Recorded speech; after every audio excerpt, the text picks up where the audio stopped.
ही कथा एकादशीचे कीर्तन एका खोल भक्तीचे, देवावरील अटूट विश्वासाचे आणि अलौकिक कृपेचे अद्भुत उदाहरण आहे.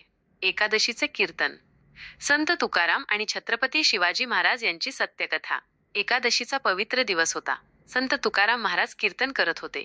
त्यांच्या कीर्तनात छत्रपती शिवाजी महाराज भक्तिभावाने सामील झाले होते. वातावरण भक्तिरसाने भरले होते. प्रत्येक जण अभंगांमध्ये तल्लीन झाला होता. याच दरम्यान एक बातमी आली. 2000 शत्रू सैनिकांची सेना शिवाजी महाराजांना पकडण्यासाठी तिथे पोहोचली होती. त्यांनी कीर्तनाच्या जागेला चारी बाजूंनी घेरले. कोणीही आत येऊ शकत नव्हते, ना बाहेर जाऊ शकत होते. शिवाजी महाराज यांच्या एका अंगरक्षकाने त्यांना सावध केले आणि पळून जाण्याची विनंती केली. पण तुकाराम महाराजांनी दृढ स्वरात म्हटले, जोपर्यंत कीर्तन पूर्ण होत नाही तोपर्यंत कोणीही इथून जाणार नाही. शिवाजी महाराजांनी संतांचे म्हणणे मानले. त्यांनी मनातल्या मनात विचार केला, जर या कीर्तनात माझा मृत्यू जरी झाला तरी ते माझे भाग्यच असेल. आता माझे रक्षण फक्त विठोबाच करू शकतात. ईश्वरी चमत्कार. सैनिकांनी एका हेरास आत पाठवले, परंतु शिवाजी महाराजांची ओळख पटू शकली नाही. तेव्हा सेनापतीने आदेश दिला की सर्व भक्तांना मारून टाकावे, जेणेकरून शिवाजी महाराज तिथेच मारले जातील. त्याच क्षणी भगवान विठ्ठलाने स्वतः शिवाजी महाराजांचे रूप धारण केले.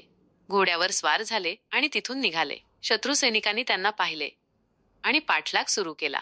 तासनतास पाठलाग जंगले, डोंगर आणि दऱ्यांमधून होत राहिला, जवळजवळ 40 मैल. परंतु अचानक ते शिवाजीचे रूप धारण केलेले विठोबा अदृश्य झाले. सैनिक थक्क झाले. सेनापती क्रोधित झाला, एका व्यक्तीला पकडण्यात तुम्ही सर्वजण कसे अपयशी झालात? ईश्वरी प्रेरणा. त्यानंतर विठोबाने तुकारामांना दर्शन दिले आणि म्हटले, घाबरू नकोस, आता तू निश्चिंत होऊन कीर्तन कर. मी स्वतः इथे आहे तुझ्या भक्तांच्या रक्षणासाठी. या कथेतून आपल्याला काय शिकायला मिळते? श्रद्धा आणि विश्वास. संकट कितीही मोठे असले तरी जर श्रद्धा अटल असेल तर ईश्वर स्वतः रक्षक बनतात. आध्यात्मिक प्राथमिकता. संत तुकाराम महाराजांनी दाखवून दिले की ईश्वराची भक्ती सर्वश्रेष्ठ आहे आणि त्यात अडथळा येऊ नये. पूर्ण समर्पण. शिवाजी महाराजांनी आपल्या प्राणांची पर्वा न करता स्वतःला प्रभूच्या इच्छेवर सोपवले. ईश्वरी उपस्थिती. ही कथा सांगते की भगवान आपल्या खऱ्या भक्तांना कधीही एकटे सोडत नाहीत.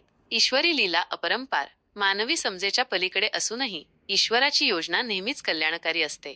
निष्कर्ष. संत तुकाराम महाराज आणि छत्रपती शिवाजी महाराज यांची ही कथा केवळ भक्तिभावाला प्रेरित करत नाही, तर हे देखील शिकवते की खरे समर्पण आणि भक्तीच्या बळावर अशक्यही शक्य होते. जेव्हा मनुष्य हार मानतो तेव्हा ईश्वर स्वतः पुढे येऊन त्याचे रक्षण करतात.